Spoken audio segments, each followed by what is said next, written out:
or head back there and grab one. But we got the dates on there, as Ben already mentioned. And so, Room to Grow campaign. I want to just start by saying, like, why are we doing it?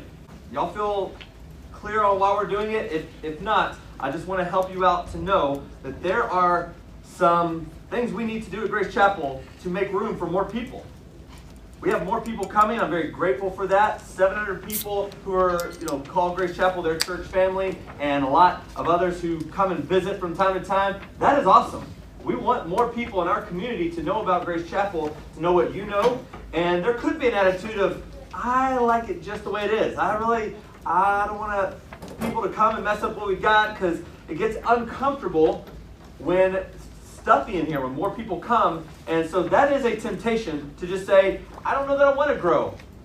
But that is not the way God designed us. He wants us to reach as many people as possible in our community, and so we want to do that. We want to be obedient to that here, and we think we got a good thing going. We're not the only group of people in Forsyth County who love God, and I bet you got a lot of friends who go to other churches, and that's great. We want all of those churches to grow, but did you know that if everybody in Forsyth County, and some of you live outside this county, I know, but if every person decided, you know what, I do want to go to be a part of a church family, if all of them decided on one Sunday to do that, we would not have enough churches in our, enough spaces in our churches to hold all those people.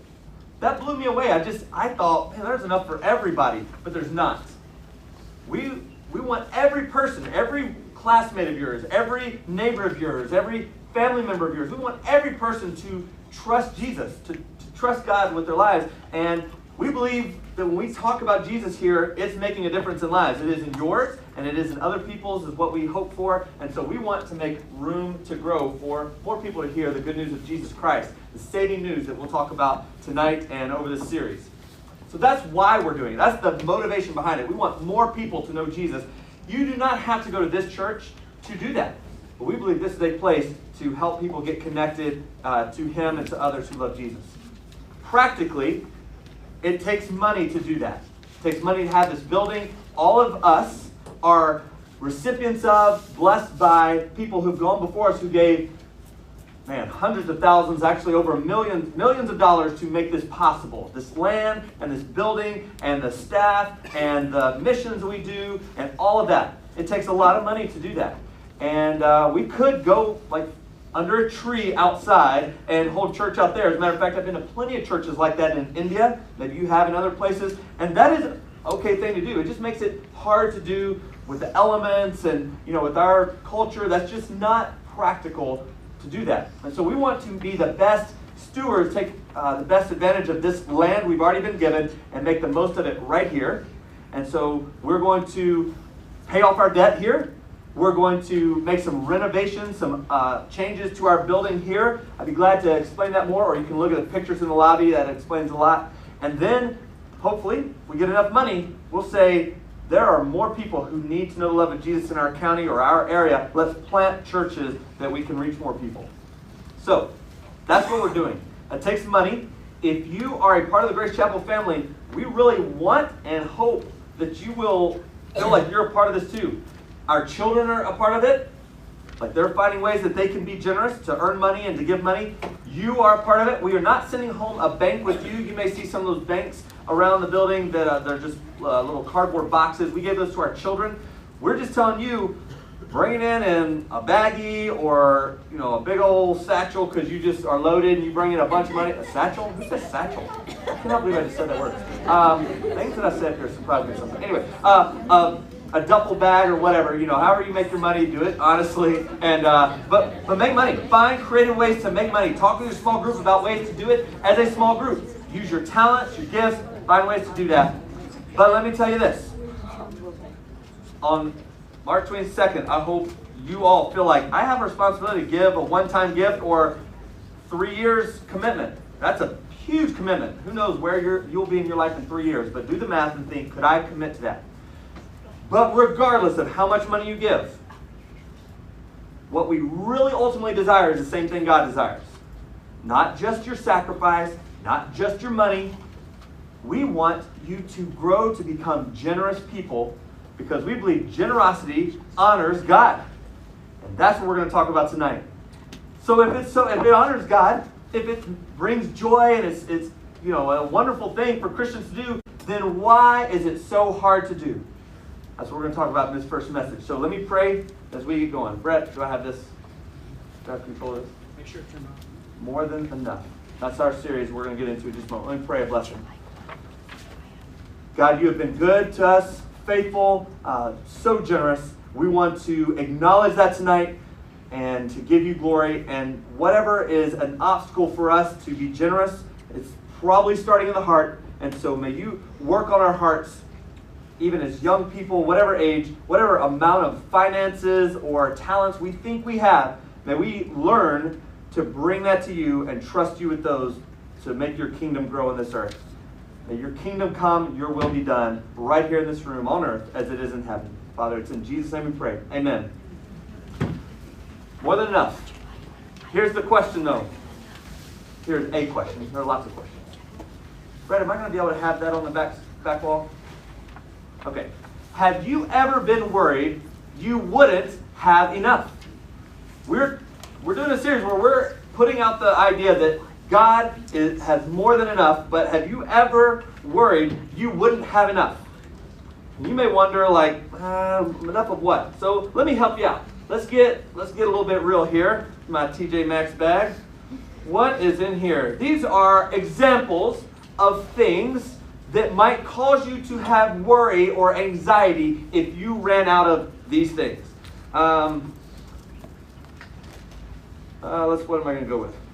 Let's start with, this is going to cause the most anxiety in the room. If you ever go into a stall and realize, ruh-roh, there is not more than enough right there. That is not going to go a long way. And so you panic and you start thinking, is anybody else in here? Excuse me, can you spare a square? And you start figuring out how are you going to, make it happen. So that is legit. Also, if you're ever working on a project and you're running out of your markers, and I intentionally chose yellow because first of all, why in the world do they make yellow? You can't see it on white paper. Y'all use yellow? Okay. Who wants a yellow marker? I don't know. I don't even know if it has much, but there's just, it's got a fair amount. So, but before long they run out and it's like, I hate it when my good markers run out. But you may not be a Crayola fan. You may be more, of all the markers in there, I did not grab a Sharpie brand.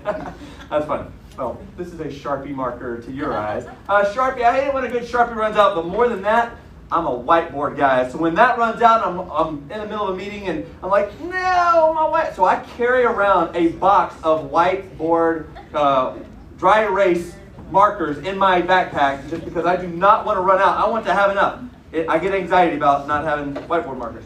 Okay, so you get down to the bottom of the bread. You plan on making a sandwich, and you get down to just what do y'all call this? At the crust? The crust. I don't know where I learned it. We call it the heel of the. Anybody else call it the heel? Yeah, thank you. I don't know. So when you get down to that, and I actually enjoy it. Raise your hand if you actually enjoy the heel of the bread. There are a handful of us in here. Hey, I'm like, bring it on. I don't mind because I'll eat the crust off my kid's sandwich. But you get down to that, and it creates anxiety because you don't have any more bread in the house. Okay, but then snow is coming up, which is rare in our area. I get it. Snow's coming up, and they tell you it's coming, it's coming, it's coming. What are you going to make sure you have if snow is coming into your... Okay, I heard it. Grocery, that's what, yeah, I heard it. And mac and cheese, ice cream, those are some good ones. But everybody goes out and they sell out of milk. They sell out of milk. Some of you said milk. I heard you say it. Milk. Why are we so dependent on milk in our culture? We love it. And we get anxiety if we are not going to have cereal, at least cereal with milk in our home. And then, this is not one that I personally ever wrestle with, but in our world, there are people who actually fear running out of water. It is so dry in their area, and they think, I don't know where I'm going to go if my water runs out. I see that, and that doesn't bother me at all. I know I have more water right there and in there, and there's plenty of water around. But y'all know what would it feel like to not know if you're going to have enough water to survive? And you cannot go a long time without water. You can go quite a bit longer without several of those things, but that'll start bringing you anxiety, feel stressed. And so it's like when we think of, why not be generous? Why not be generous? And because we often fear that we're not going to have enough. If I give away what I've got, what about me? What am I going to have? What am I going to use? You think, water, but there's plenty. Yeah, but whatever the thing is, we're going to talk about that anxiety that causes us. That is one of the main obstacles that would prevent you from being generous.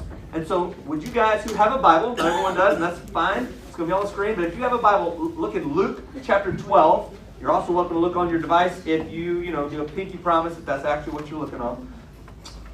Luke chapter 12. Jesus tells a story to his disciples. The disciple is just a person who says, I want to become just like you, Jesus. And that is my desire. I'm a long, long way from being just like him. But that is my aim. That's my direction. And I want that for you guys too, because he's the real deal. He is the man. No one is more generous than Jesus. No one is more loving and merciful and gracious than Jesus. I want to be just like him. I got a long way to go. But this is a way we can learn to become just like him. And it goes a little something like this. Are you guys going to have to control it? I'm not sure. I am on. Okay. I'll keep trying, and if not, I'll just prompt you. All right. He looks at his disciples and says, Jesus says, that is why I tell you not to worry about everyday life, whether you have enough food to eat or enough clothes to wear.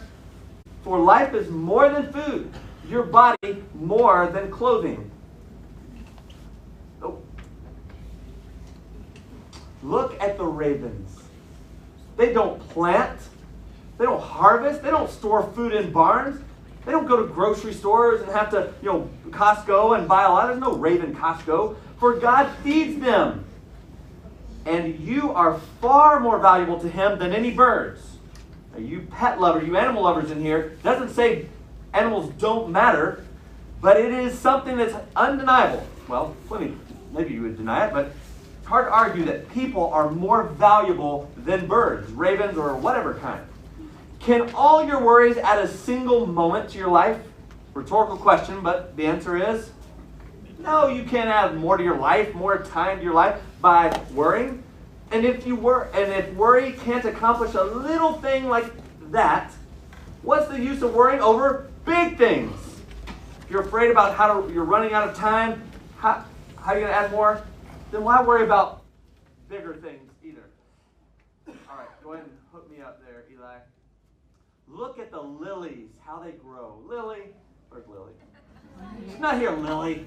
Don't look at Lily. Look at the lilies in the field, how they grow. They don't work. They don't make their beautiful clothing. Y'all know what a lily looks like? She has braces. Yeah, she's got braces. Lilies are, I'm not a flower guy, but picture whatever flower you want. Jesus could have said whatever flower, I think. I mean, I don't want to change his mind, but I think he could say whatever flower. Look at whatever flower. They're just, yet Solomon, the richest, the wealthiest, wisest dude who ever lived, in all of his glory, whoever you think is like the best dressed person out there, has most followers on Instagram because he or she is the best dressed. Even they are not dressed as beautifully as those flowers. You think, I just mean they're just gorgeous. They're splendid. They're beautiful to look at, especially a whole field of them. Y'all know right down the road, there's this field that's got sunflowers and whatever sunflower season is. And it's awesome to look at. They're just beautiful. And if God cares so wonderfully for flowers that really are here today and thrown into the fire tomorrow, where that field of sunflowers wilts in no time, I mean, it's gone. You better don't miss that season. They take pictures there a lot, but they're here today, gone tomorrow.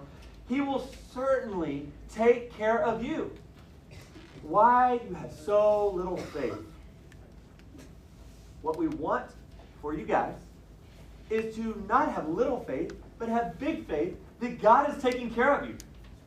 You may not have a lot of anxiety in your life, but you got something.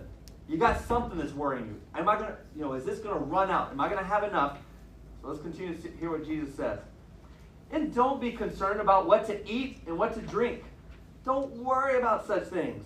These things dominate the thoughts of unbelievers all over the world. But your Father already knows your needs. Seek the kingdom of God above all else, and He will give you everything you need. Are there people in the world who are going hungry? Yeah.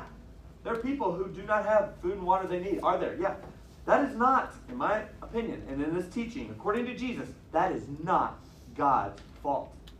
There is food enough in this world. And I'm going to get to that in just a moment. The last verse I'll read for this moment is, I keep pointing at the screen. All right. So don't be afraid, little flock. This is what I said to you. Don't be afraid, little flock. For it gives your Father great happiness to give you the kingdom. To give you whatever you need. His kingdom, to give it to you. God loves giving. So why could Jesus say this? Why was Jesus able to say those things about don't worry? Because we got plenty to worry about. Why was he able to say that? Jesus believed, he had a worldview that God is taking care of you. Jesus had a worldview that God is taking care of you. He believed that he looks out for you. This is a psalm in Psalm 65 is one very similar to what Madison read a little bit ago. Madison read from Psalm 104. If you want to read that later, I'm not going to read that again because she did a great job with that, of telling of the wonderful things God does to take care of the earth. Psalm 65 says this, you take care of the earth, you water it, making it rich and fertile. The river of God has plenty of water. It provides a bountiful harvest of grain, for you have ordered it so. Go to the next one, Eli. Thank you. You drench the plowed ground with rain, melting the clods, leveling the ridges. You soften the earth with showers. Bless its abundant crops. Now, most of us in here are not farmers.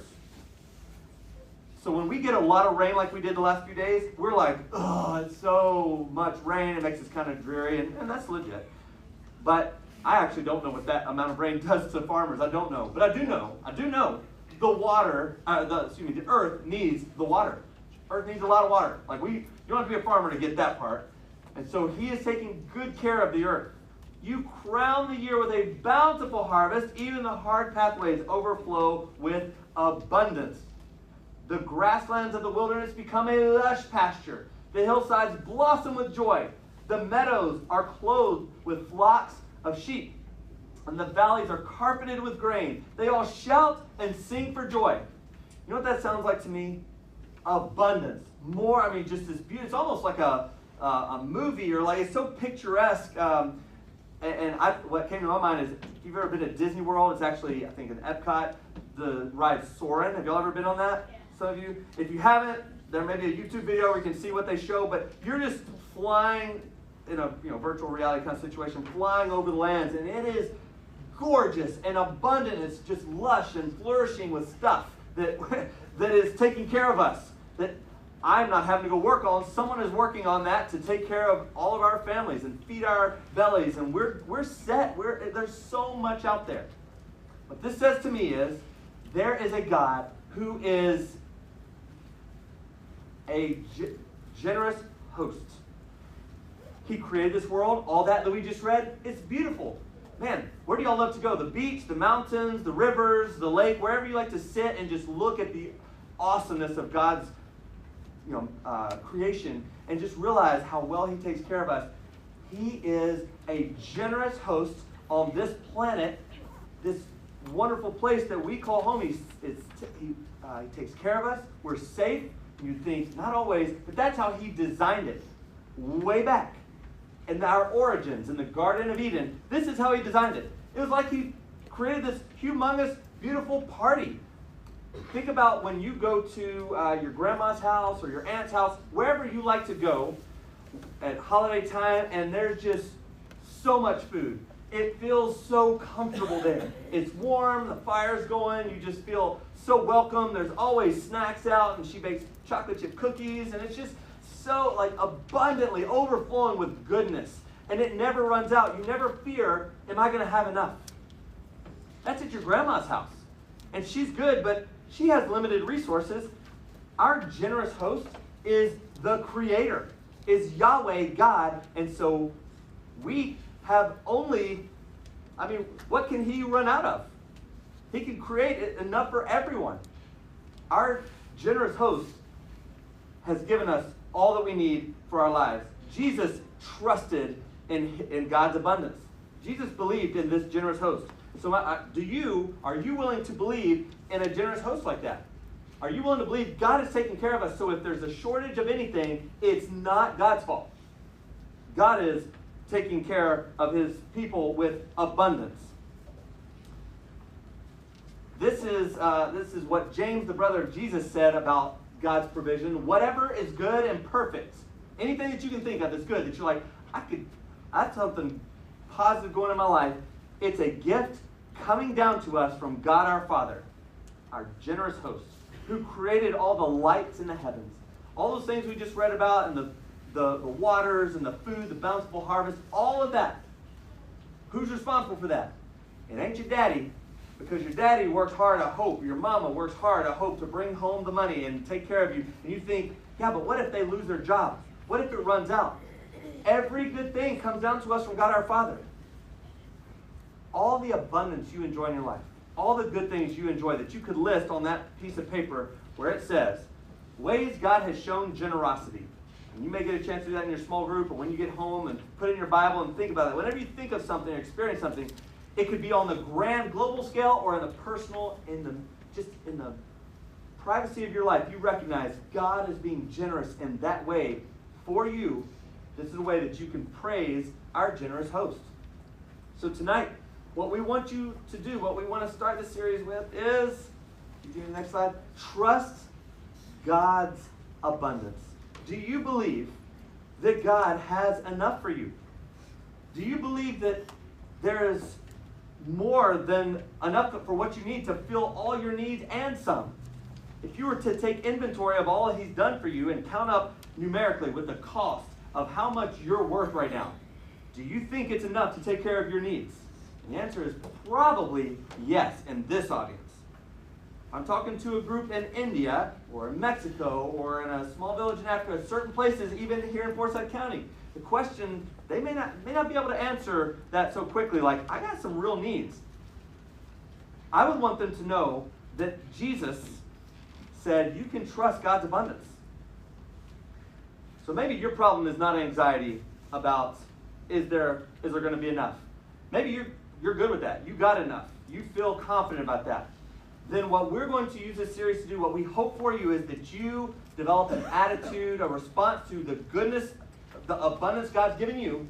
You've got more money than you need right now, but you got other things you want to buy, but you recognize God's given this to me to share that abundance with other people.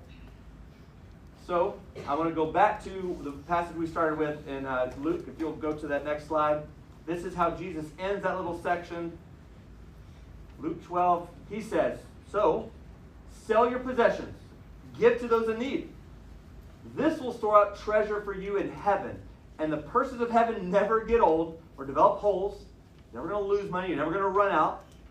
Your treasure will be safe. No thief can steal it. No moth can destroy it. Wherever your treasure is, there the desires of your heart will be also. Your treasure here on earth, in your stuff, the things that you got, the abundance of your life, and accumulating technology, accumulating, whatever extra things. I just want more and more and more hats or shoes or clothes or whatever. Jesus would say, don't worry about those kinds of things. As a matter of fact, you got enough. You got more than enough. Sell some of your stuff and give to people who don't have enough water, enough food. Because as we're going to learn next week and over the weeks to come, there's more than enough on this earth. The problem is not God's provision. The problem is we got a bunch of people on this earth who are not willing to be generous, who don't trust God for his provision. They take for themselves. So we're going to get to that. We're going to get to greed and those problems. But for tonight, I simply want to ask you, are you willing to trust God? It's kind of like this. The reason, if you look at my hands, the reason we hold on tightly from a young age to what we have, we hold on tightly because we don't want to run out. And so we hold on to our little blocks or our crayons or our toys or Legos or whatever is important to you. You hold on to them so tightly because I don't want to run out. And our parents so hard try to teach us, share, pry those cans open, give, be freely, give free gifts to others. And it is so hard from a young age because at a young age, it is in us to hold on tightly and fear running out. But what Jesus is wanting us to do, what we're working on doing is becoming open-handed with our giving. Are you willing to be open-handed and generous? Hold very loosely to what you have, because anything you have is because God has given it to you. Everything you have is God's. It's all coming from Him. So are you willing to be generous in the same way He's been generous to you? That's not going to take one night decision. It's going to take God and His Spirit working in us to transform us to be like that. And so that's what we're going to work on. In small groups, you get to talk about it. You get to do a little, take a little stock of what's making you anxious. But has God been generous in your life? And then over the course of this series, really any time to come, if you feel like there are ways that you're learning from God how to be generous, I would love to encourage you to write it down or do it. Just do it. Do those things that are generous.